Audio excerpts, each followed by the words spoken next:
Shalom, Bapak Ibu, Saudara-saudari yang terkasih di dalam Tuhan Yesus Kristus.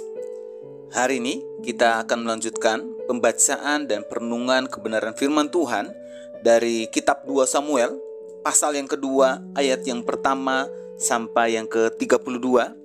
Saya mengajak kita semua untuk mengambil Alkitabnya bersama-sama dengan saya, dan kita akan membacanya dimulai dengan ayat yang pertama.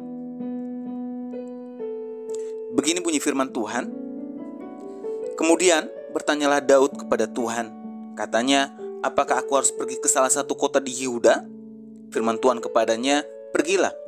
Lalu kata Daud, kemana aku pergi? Firman-Nya, ke Hebron. Lalu pergilah Daud ke sana dengan kedua istrinya, Ahinoam, perempuan Yizreel, dan Abigail, bekas istri Nabal, orang Karmel itu. Juga Daud membawa serta orang-orangnya yang mengiringinya, masing-masing dengan rumah tangganya, dan menetaplah mereka di kota-kota Hebron. Kemudian datanglah orang-orang Yehuda, lalu mengurapi Daud di sana menjadi raja atas kaum Yehuda. Ketika kepada Daud diberitahukan bahwa orang-orang Yabes Gilead menguburkan Saul, maka Daud mengirim orang kepada orang-orang Yabes Gilead dengan pesan, diberkatilah kamu oleh Tuhan, karena kamu telah menunjukkan kasih-Mu kepada tuanmu Saul dengan menguburkannya. Oleh sebab itu, Tuhan kiranya menunjukkan kasih dan setianya kepadamu. Aku pun akan berbuat kebaikan yang sama kepadamu, karena kamu telah melakukan hal yang demikian.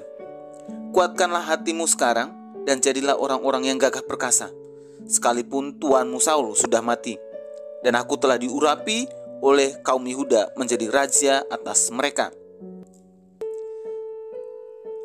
Abner bin Ner, panglima Saul, telah mengambil Ishiboset, anak Saul, dan membawanya ke Mahanaim, serta menjadikannya raja atas Gilead, atas orang Asyuri, atas Yizreel, atas Efraim, dan atas Benyamin, bahkan atas seluruh Israel.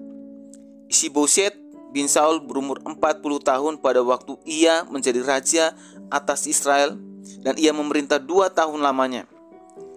Hanyalah kaum Yehuda yang mengikuti Daud. Dan lamanya Daud memerintah di Hebron atas kaum Yehuda adalah 7 tahun dan 6 bulan.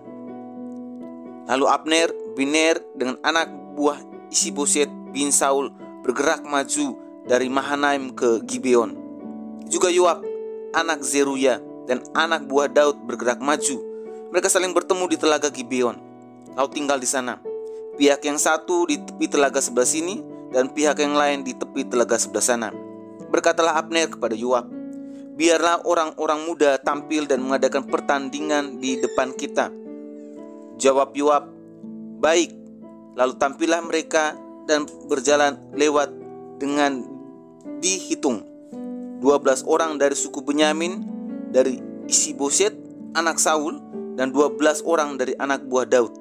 Kemudian mereka masing-masing menangkap kepala lawannya dan menikamkan pedangnya ke lambung lawannya, sehingga rebahlah mereka bersama-sama.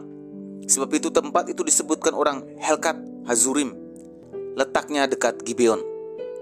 Pada hari itu pertempuran sangat hebat, dan Abner serta orang-orang Israel terpukul kalah oleh anak buah Daud. Ketiga anak laki-laki Seruya, yakni Yoab, Abisai, dan Asael ada di sana. Asael cepat larinya seperti kijang di padang.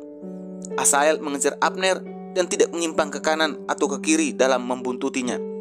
Lalu Abner berpaling ke belakang dan bertanya, engkaukah itu Asael? Jawabnya, ya, aku. Kemudian berkatalah Abner kepadanya, menyimpanglah ke kiri atau ke kanan. Tangkaplah salah seorang dari orang-orang muda itu dan ambillah senjatanya. Tetapi Asael tidak mau berhenti membuntuti Abner. Berkatalah sekali lagi Abner kepada Asael, berhentilah membuntuti aku. Apa aku harus memukul engkau sampai jatuh?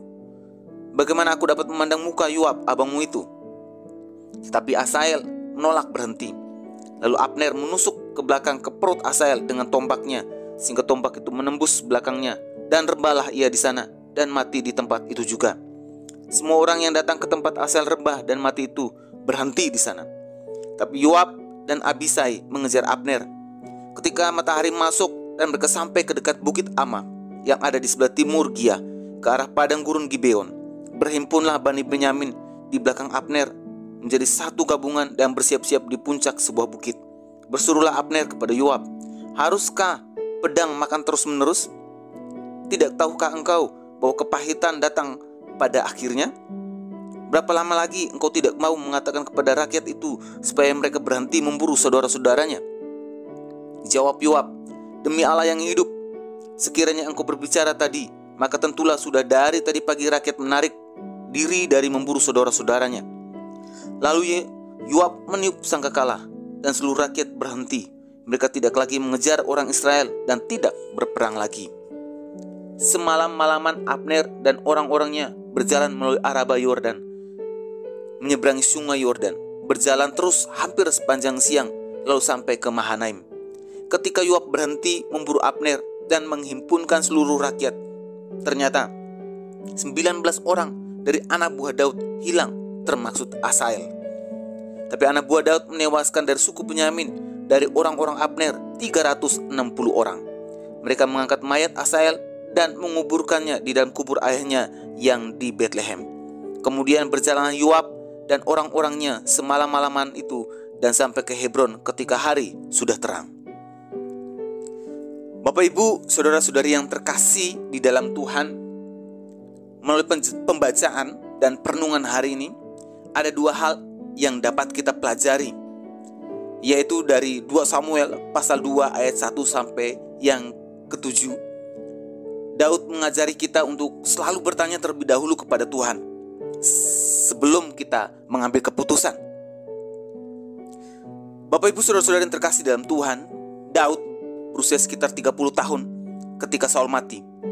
Tetapi Daud tidak segera terburu-buru memasuki Yerusalem untuk mengambil alih seluruh bangsa itu.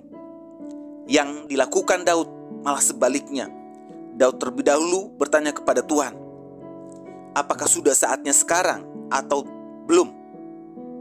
Daud tidak terburu-buru menuju tahta raja dan juga tidak terburu-buru memerintah. Dengan sabar, Daud menunggu Allah untuk perintah selanjutnya. Bapak Ibu, saudara-saudara yang terkasih di dalam Tuhan, dari sini kita dapat belajar bahwa apapun, setiap kesempatan yang baik datang kepada kita hari ini, janganlah terburu-buru untuk diambil. Apapun, setiap jenis promosi yang dadakan, yang kelihatan bagus untuk kita, jangan terlalu cepat diambil. Apapun, segala jenis tawaran kedudukan yang strategis untuk kita hari ini, janganlah terburu-buru untuk diiyakan.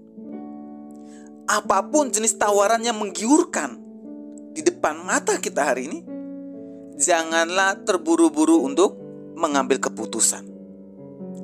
Bisa saja atau bisa jadi kita dapat membuat keputusan-keputusan yang salah karena terburu-buru dalam mengambil keputusan. Belajar dari Daud hari ini, apapun jenis tawarannya dan apapun jenis kesempatannya hari ini, yang mungkin itu baik, yang mungkin itu bagus, dan kesempatan itu tidak datang kedua kali, kita diajar untuk terlebih dahulu bertanya kepada Tuhan, baru setelah itu mengambil keputusan, sehingga kita tahu mana kehendak dan waktu Allah yang terbaik bagi kita. Yang kedua, yang kita dapat pelajari dari 2 Samuel pasal 2 ayat 8 sampai 32, kita dapat belajar bahwa mengutamakan orang lain demi kesatuan. Bapak Ibu saudara-saudari yang terkasih di dalam Tuhan, bagian ini menekankan kepada kita untuk melihat sumber dari perpecahan. Apakah yang menyebabkan perang saudara ini terjadi? Bukankah karena Abner menolak kehendak Tuhan menjadikan Daud raja atas seluruh Israel? Ya, itu memang betul. Tapi ada alasan lain lagi, yaitu orang-orang Yehuda mengangkat Daud menjadi raja juga karena Daud adalah orang Yehuda. Kedua belah pihak mengangkat raja sesuai dengan kehendak hati mereka sendiri. Perpecahan yang terjadi semua bermula dari pengabaian perintah Allah untuk mengutamakan orang lain lebih daripada diri sendiri. Kalau dalam Filipi pasal 2 ayat 1 sampai 3, di situ firman Tuhan mengatakan bahwa kita harus mengutamakan orang lain lebih daripada diri sendiri dengan tujuan kesatuan seluruh gereja di dalam Kristus. Berarti mengutamakan orang lain demi kesatuan umat Tuhan lebih penting daripada kepentingan diri kita sendiri. Setiap perpecahan yang berasal dari sifat mementingkan diri sendiri adalah racun perusak yang memang kalau kita mau lihat secara utuh, ya memang susah untuk dihilangkan dari gereja juga. Sifat mementingkan diri sendiri jugalah yang akan membuat seorang sulit untuk tunduk kepada kebenaran firman Tuhan. Oleh sebab itu, mari belajar bersama-sama menjadi orang Kristen yang tidak gampang bertarung untuk membela diri dan kepentingan sendiri.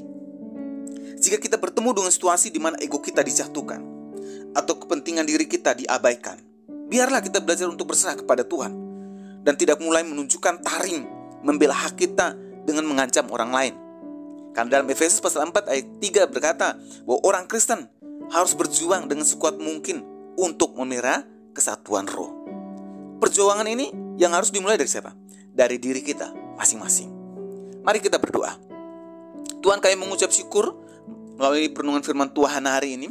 Kami belajar dari Daud bahwa segala suatu keputusan yang akan kami ambil, baik dan tidaknya, kami belajar untuk selalu bertanya kepada Tuhan, sehingga kami tahu kehendak Tuhan dan waktu Tuhan yang terbaik bagi kami. Dan kami juga belajar bahwa untuk mengutamakan kepentingan orang lain demi kesatuan dan keutuhan visi, misi, dan keutuhan gereja yang hari ini yang kami gumuli bersama. Di dalam nama Yesus kami berdoa, amin. Kiranya renungan hari ini terus menguatkan langkah iman kita dalam mengiringi Tuhan Yesus. Ingat, tetap terus berdoa, tetap teruslah percaya, dan tetap